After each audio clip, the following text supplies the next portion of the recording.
Welcome to Tyne Valley Motorhomes. I'm Callum and I'm here to present the handover of the Ford Custom Rock and Roll Signature Camper.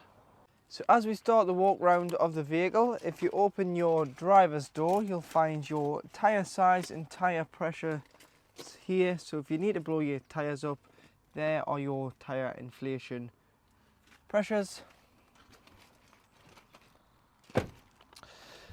Underneath the van, you do have a grey pipe just up here. This is your waste from your sink. So if you do just put a dish or a waste master underneath there to collect your dirty water that you put down your plug hole. Coming further back, to hook the vehicle up to mains if you're wanting to charge the leisure battery at home or if you were on site, this is your hookup point. So you get your hookup lead, lift the collar, hook the vehicle up first, then the sight, and do it in reverse order when unhooking so that you're never walking around with a live lead in your hand.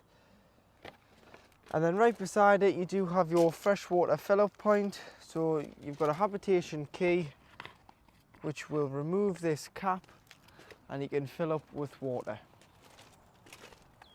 Where's the keys? Here are the keys here. So you can remove the cap like I said, put the flat end of the hose into the vehicle and the other end attached to the tap on site. You will need a good selection of tap connectors, so go to your local DIY shop and buy some. Keep them in the van just because each tap on site can be slightly different, so you'll need a few different connections and that will fill up your fresh water. At the back of the vehicle, this model does have the tailgate opposed from the barn doors, and you do have your reversing camera here. Sensors along the bottom of the bumper. You've even got the spoiler on the back of the tailgate as well. With this being the signature model, you get a external shower point. So this hose clips onto this fitting here. And then when you put the pump on inside the vehicle and you've got water on board, you press the trigger and you'll get a pressurised flow of cold water. So this is great for hosing the dog off if you've been on the beach, or yourselves, your feet, your bikes, just so that you're not dragging muck into the camper. And underneath you'll notice you've got your LPG. So this is liquid petroleum gas, and the gas bottle that this vehicle takes is a camping gas 907 gas bottle.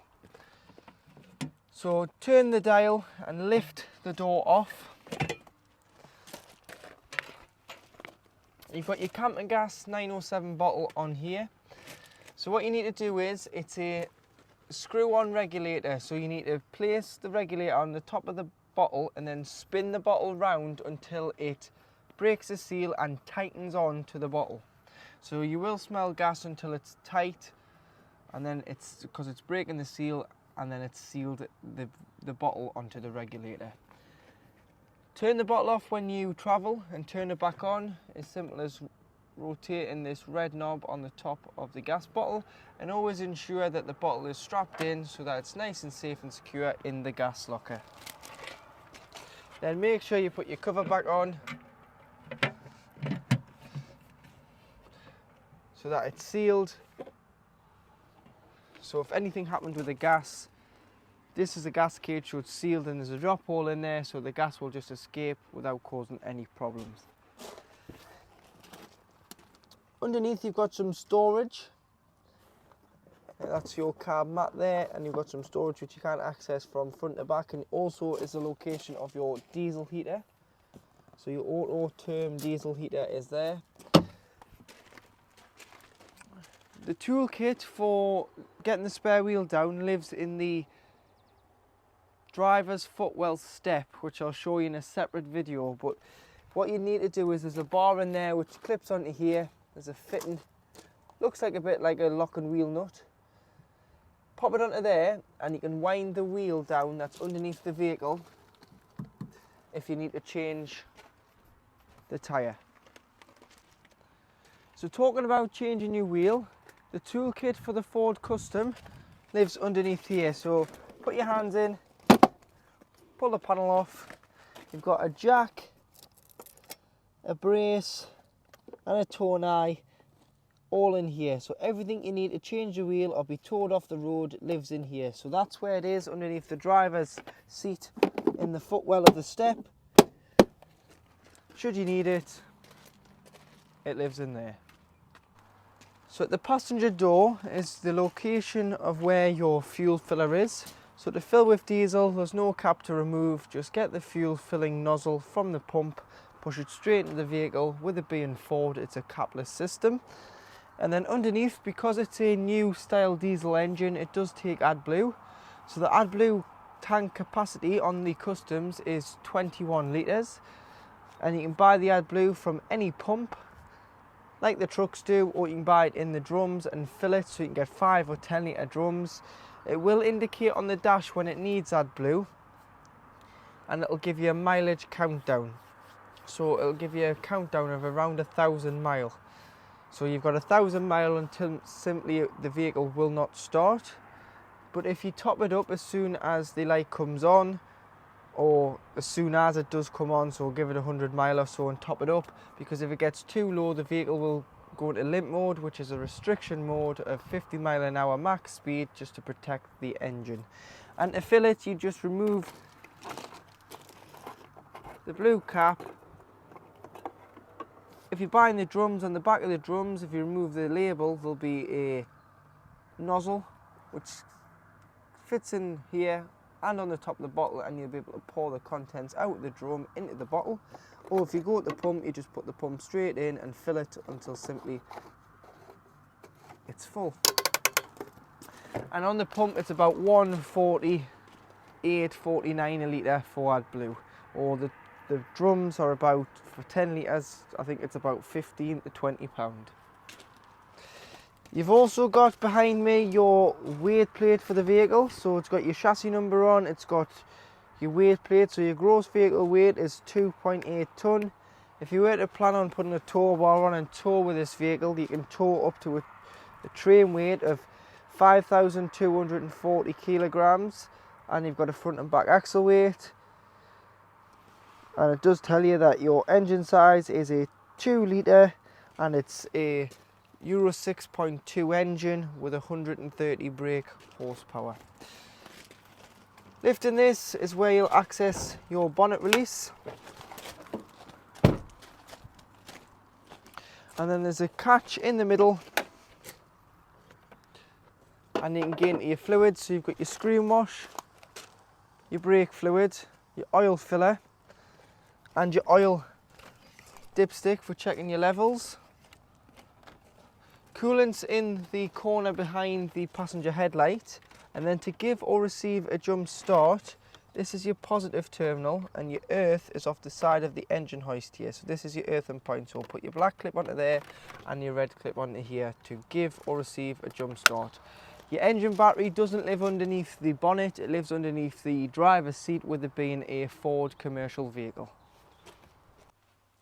So once on board the vehicle, to turn your 12 volt power on, using the panel here, the Sargent EC50 control panel, press this button here, which is your on off button, master switch for the 12 volt.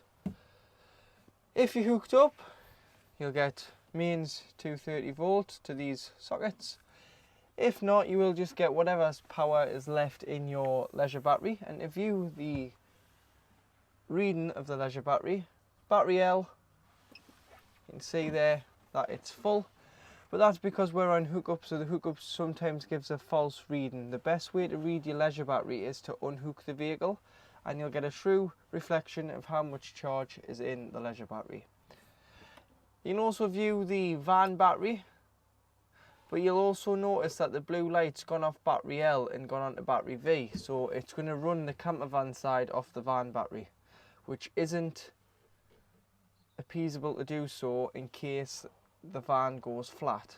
The leisure battery is always designed to take the auxiliary output, so all your campervan side, to run off that battery, because that's what it was designed for. It is a auxiliary battery.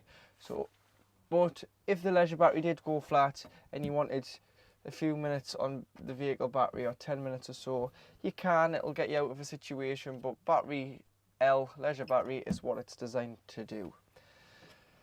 Pump, you can turn your pump on should you have water in the system,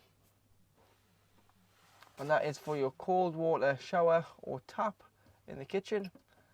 And you do have your master switch for your lights here, which are all then individually switched around the vehicle. So if you're away in the colder months, this vehicle is fitted with an auto term diesel heater, and to operate, press the on button here. You can see there that it's reading 28 degrees on board the vehicle, but if you did want to turn it on, click heating,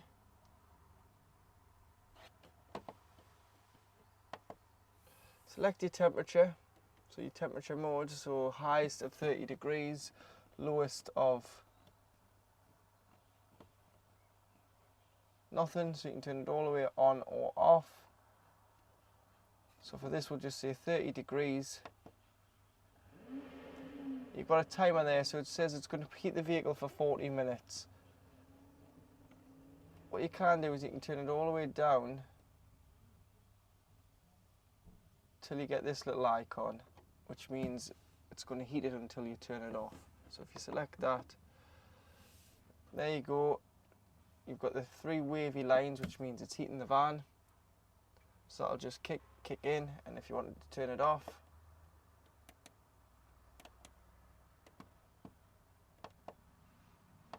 you just need to press and hold.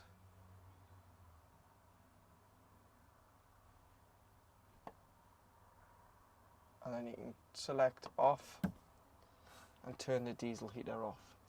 Making sure with the diesel heater you always have a quarter of tank of diesel or more, because the intake from the engine is a lot lower in the tank to where they've put the fuel line for the heater. So it'll never kill your diesel tank. It'll always leave about a quarter of a tank of diesel in the tank to run the engine before the feed for the heater. So make sure that you've got quarter or more, as the heater intake is a lot higher than the engine intake, and if not, it could suck air into the fuel lines for the heater. So for cooking in the vehicle, you've got 2 gas burners.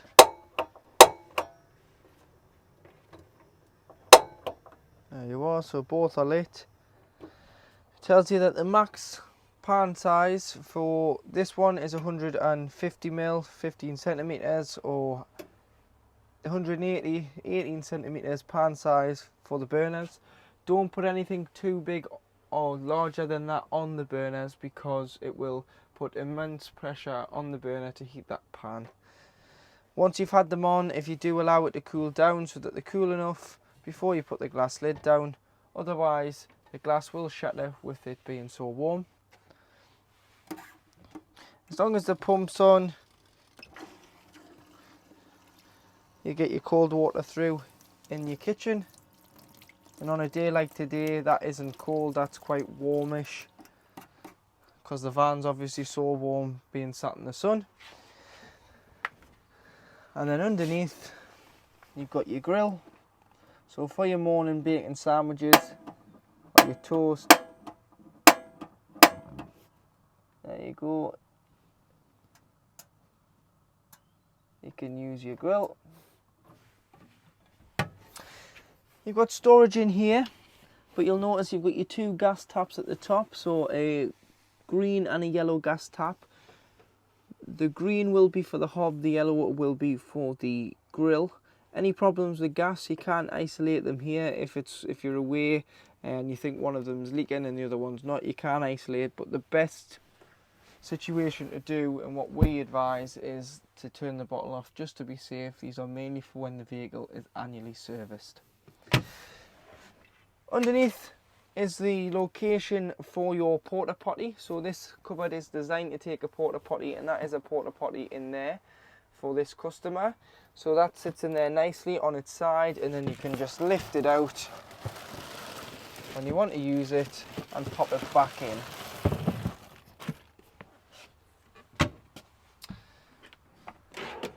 Cutlery tray, and then your Sanjo fridge is a 12-volt fridge.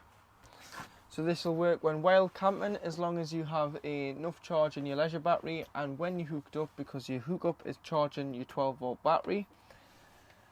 And to turn it on and off, you press and hold the on button here on the inside of the fridge. So as you can see there, it's gone off. Press and hold, it will turn back on. And then you do have your temperature, so the smallest dot being the warmest setting until you get to the larger dot being the coldest setting. So if you were going away, what I would personally do is a couple of days before, hook the van up at home, if you're lucky enough to keep it at home, and charge your leisure battery. Also put your fridge on and allow your fridge to chill on its own. And then the night before, put your shopping in. You can then adjust the temperature from being on the coldest setting to 1 or 2 above, so that it's not too strong and doesn't freeze your shopping. Put your shopping in the fridge, and then when you're ready to travel, leave it on until you arrive at your site, and then you can hook back up. Or if you're wild camping, your shopping's nice and cold and fresh. So if you're doing that longer journey and you want that bottle of milk for a cup of tea halfway down to Calais, you can, because your fridge will be nice and chilled. Freezer box at the top, which is removable, that'll slide out, and you do have your instruction manual in there as well. You've got some storage up here, and then at the back is a location where you'll find your power supply unit, so your Sargent EC155 power supply unit. So this charger light will illuminate when hooked up to mains power. If I was to unhook the vehicle, that would go off, because that is the battery charger that's charging your leisure battery from mains. If you think the vehicle isn't receiving power, the best way to check is physically trip the vehicle out. So you've got your RCDs here. So if you trip it with a trip tester and it trips and the light goes out, you're receiving power. If you press a trip and it doesn't trip, it's probably not your end, it's probably the other end or the hookup lead at fault. So try the site before you try the motorhome, because obviously the motorhome's not at fault because the vehicle isn't tripping. So that means you're not physically receiving mains current. Next to them, you do have your 12-volt fuses, which are all listed what they do. So do carry some spare fuses with you, and you can replenish the fuse. So if you pick a fuse out here, if the fuse was blown, the middle bit would be broken. And as that middle bit's intact, if I put the fuse back in,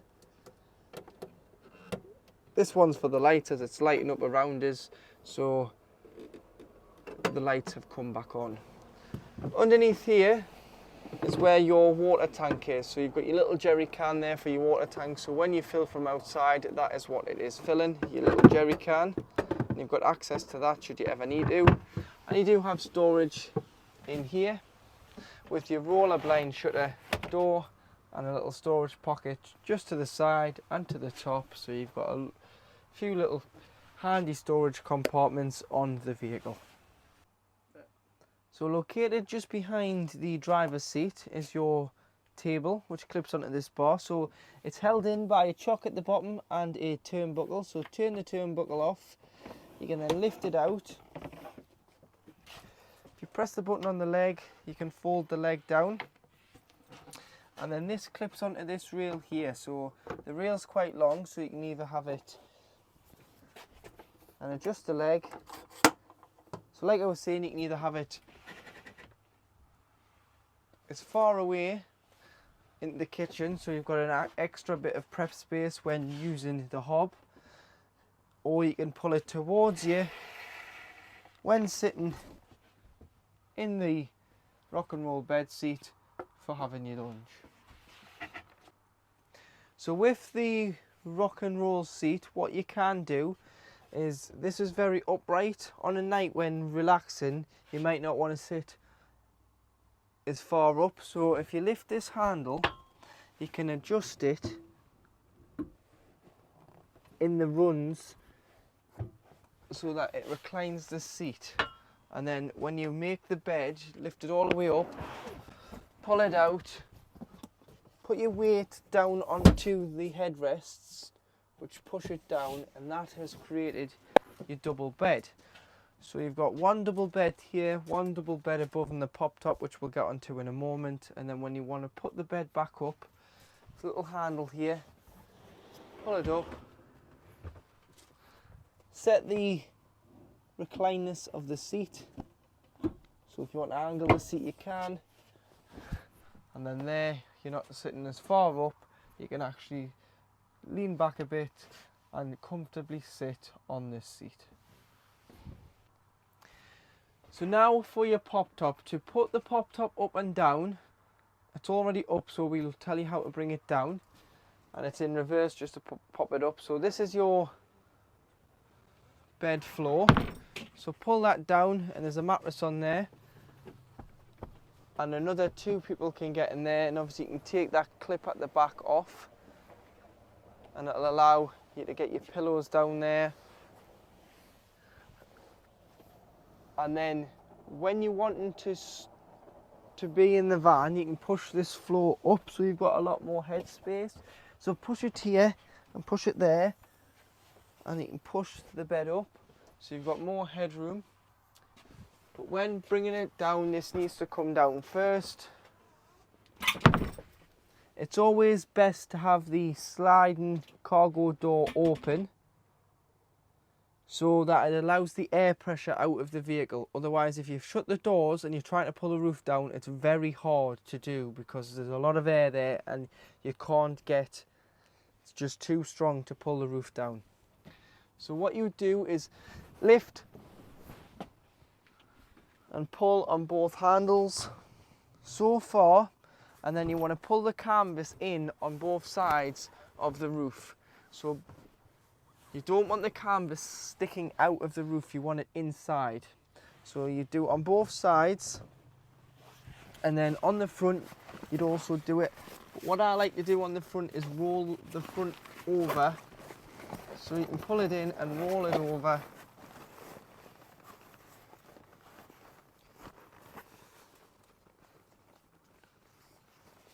And then make sure these straps, so if I take one off, I'll show you how they go. The strap that holds the roof down goes in at the top, pull it down, in on the headliner, and then in here on both sides. You pull the roof down a little bit more, so all the way, and then you'd get a strong fasten on the roof, and then with the excess strap just roll it up and place it out of the way.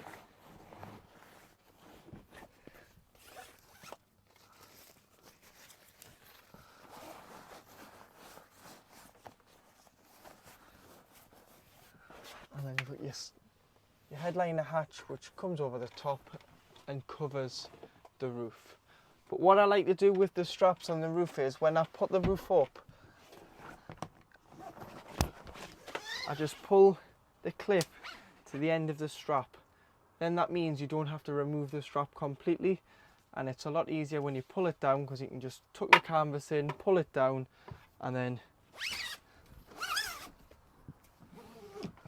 get a strong fix on clamping it down, and tuck the strap away like I've previously said, so that nothing gets caught in the roof or the floor of the bed when the headliner cover is over.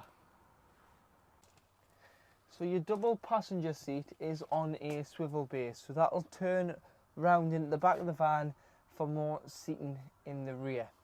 But one thing you need to do before you even think about turning the seat is remove this panel so it doesn't get damaged. And it is just on quick release clamps, so you just pull it and remove it, pop that out the way, and then you can get access to your bolts.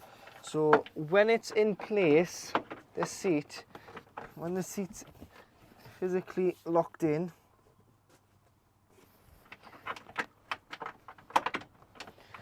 these will be flush. But as they're sticking out, it's because we've loosened them off. You need to put the little pin, there's a hole on here that goes through there, and it just stops them falling back down. So you would put all the little pins in on the clips, and then drop the handbrake on the vehicle and put the vehicle into gear first and drop the handbrake, because with the handbrake in place it will not turn round. Always remember before turning the seat that the seat has a wiring loom in there, and you can't turn it with the wire because you're going to snag this wire, and this wire is for your heated seats on the outer seat of the double passenger seat. So you need to take that off, so that just lifts off. It's slotted at the bottom and slotted out, so pop it through the gap, pop your hand on the other side, and you'll be able to pull the wire out and pop it out the way. So either wrap it over the handbrake or put it in the driver's footwell, and then you can unloosen the seat and start to turn the seat. If you turn it with that, you're just going to snap a wire and cause a fault on the dash, because it'll know a sensor or something is now not in place when you plug that loom back in.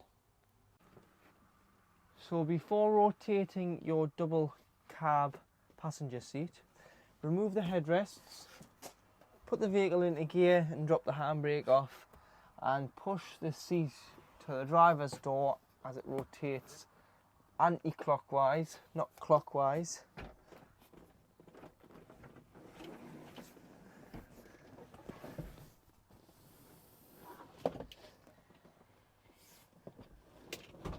And then you bring the seat in.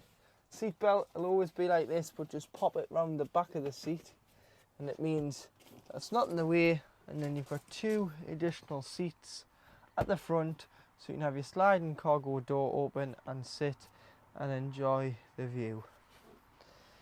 So now in the cab, which is based on a limited edition Ford Custom, to pair your phone, turn your sync infotainment system on, pair a device, and you want to click add a phone. Search for Ford Transit on your device and select Ford Transit once it is found. So you want to search on your device for Ford Transit, and when Ford Transit is found, select it. So on your phone, go to Bluetooth, scroll all the way down until it comes up with other device, Ford Transit, click on it.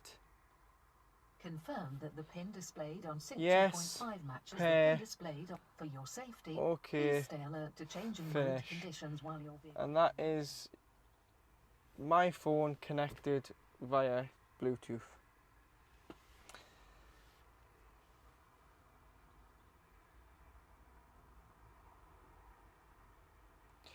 And you can view your, in the settings, you can view your devices, and you can add a Bluetooth device. This does take Apple CarPlay, so if you're using iPhone, if you connect through here with your iPhone lead, it will image your phone screen onto the radio for Apple Maps, Google Maps, Waves, whatever you run on your phone will run on here, as long with your music and other bits and pieces. Pop the vehicle into reverse, and you can see your reverse camera, and it's very clear. It's a very good camera, along with your sensors in the top corner. And then to start the vehicle, if you go into settings, so if you put the ignition on and click this button here and go all the way down to maintenance, you can view your oil life, your AdBlue range. So you can see there you've got 7,000 miles on AdBlue, and I'd imagine at 6,000 miles you'll get your warning of a 1,000-mile countdown. And you can actually view your level as well, so it says no fill required. So if that did say anything, it would say a minimum refill or a maximum refill, and you'll go off the maximum refill of how much it takes to fill the 21 litre AdBlue tank. And there you've got a little gauge there, so you've got 0 and 1. You can see that it's got a full bar, so the AdBlue tank is full. You can go on to your driver assistance, and you've got hill start already set. You can go on to your display settings, or you can go all the way back, and you've got a digital speedometer, instant fuel usage, 0.0 because the engine's not running, distance to empty, 272 mile, and it's currently doing 23.2 miles per gallon, and it's done 97.5 miles on the trip computer 1. If you want to reset that, just press and hold OK, and it'll reset your miles per gallon and your trips. And then just down here you've got your front and rear fog light controls, which is just here. So front and rear fog lights, and you've got automatic headlights, so you can just leave it on auto. The sensor in the windscreen will detect when it's dark and put your headlights on, and turn them off when it's light.